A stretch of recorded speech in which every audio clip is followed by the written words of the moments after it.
Chapter 25. Setting up the wrong fundamental principles.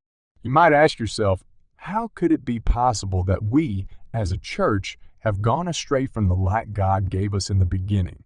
The answer to this question is the same answer to the question why the Jews went astray from the light God gave them concerning His Son.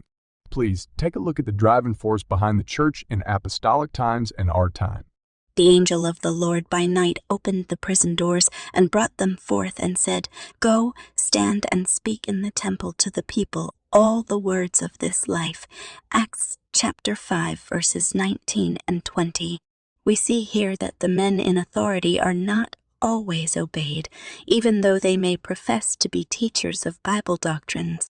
There are many today who feel indignant and aggrieved that any voice should be raised presenting ideas that differ from their own in regard to points of religious belief. Have they not long advocated their ideas as truth? So the priests and rabbis reasoned in apostolic days. What mean these men who are unlearned, some of them mere fishermen, who are presenting ideas contrary to the doctrines which the learned priests and rulers are teaching the people? They have no right to meddle with the fundamental principles of our faith. But we see that the God of heaven sometimes commissions men to teach that which is regarded as contrary to the established doctrines. Because those who were once the depositaries of truth became unfaithful to their sacred trust, the Lord chose others who would receive the bright beams of the sun of righteousness and would advocate truths that were not in accordance with the ideas of the religious leaders. And then these leaders, in the blindness of their minds, give full sway to what is supposed to be righteous indignation against the ones who have set aside cherished fables. They act like men that have lost their reason. They do not consider the possibility that they themselves have not rightly understood the word.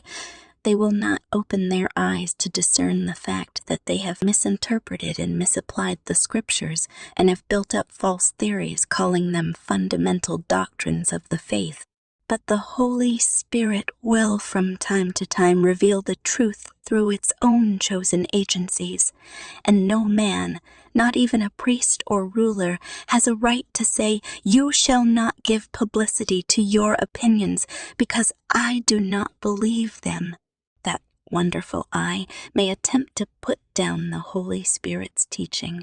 Men may, for a time, attempt to smother it and kill it, but that will not make error truth or truth error. The inventive minds of men have advanced speculative opinions in various lines, and when the Holy Spirit lets light shine into human minds, it does not respect every point of man's application of the word. God impressed His servants to speak the truth, irrespective of what men had taken for granted as truth. Even Seventh-day Adventists are in danger of closing their eyes to truth as it is in Jesus, because it contradicts something which they have taken for granted as truth, but which the Holy Spirit teaches is not truth.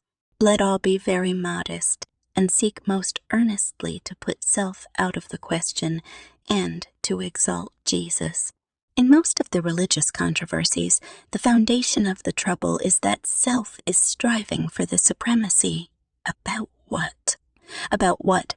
About matters which are not vital points at all, and which are regarded as such only because men have given importance to them. The proud state of the heart resists the will of God and is the driving force behind apostasy. The humble heart is obedient to the will of God and is the driving force behind true reformation. The following quotations express future, concrete prophecies where the fanciful ideas of God will be brought in, and many things of like character will in the future arise. These ideas are of like character to the ideas contained in the living temple. They will do away with the personality of God. Ellen White gives warning after warning to adhere to the fundamental principles and to be aware of the leaders who will tear down the old foundation. In view of these scriptures, who will dare to interpret God and place in the minds of others the sentiments regarding Him that are contained in living temple. These theories are the theories of the great deceiver, and in the lives of those who receive them there will be sad chapters. This is Satan's device to unsettle the foundation of our faith, to shake our confidence in the Lord's guidance and in the experience that He has given us. Many things of like character will in the future arise. I entreat our medical missionary workers to be afraid to trust the suppositions and devising of any human being who entertains the thought that the path over which the people of God have been led for the last 50 years is a wrong path. Beware of those who, not having had any decided experience in the leading of the Lord's Spirit, would suppose that this leading is all a fallacy, that we have not the truth, that we are not the people of the Lord, gathered by Him from all countries and nations. Beware of those who would tear down the foundation upon which we have been building for the last 50 years to establish a new doctrine. I know that these new theories are from the enemy. Let those who would bring in fanciful ideas of God awake to a sense of their danger. This is too solemn a subject to be trifled with. The root of idolatry is an evil heart of unbelief in departing from the living God. It is because men have not faith in the presence and power of God that they have been putting their trust in their own wisdom. They have been devising and planning to exalt themselves and find salvation in their own works. A deceptive influence from satanic agencies is coming in, because leaders whom the Lord has warned and entreated and counseled are choosing their own wisdom in the place of the wisdom of God. To such ones the warning comes, talk no more exceedingly proudly. Let not arrogancy come out of your mouth. For the Lord is a God of knowledge, and by Him actions are weighed.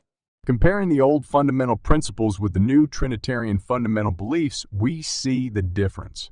We see the difference. We see that we've stepped off of the foundation of our faith and built a new one. This has been a process. Today, as it was in the days of Sister White, satanic agencies have brought a deceptive influence into the Seventh-day Adventist Church because leaders whom the Lord has warned and entreated and counseled are choosing their own wisdom in the place of the wisdom of God. We should beware of those who would tear down the foundation upon which we have been building for the last 50 years to establish a new doctrine.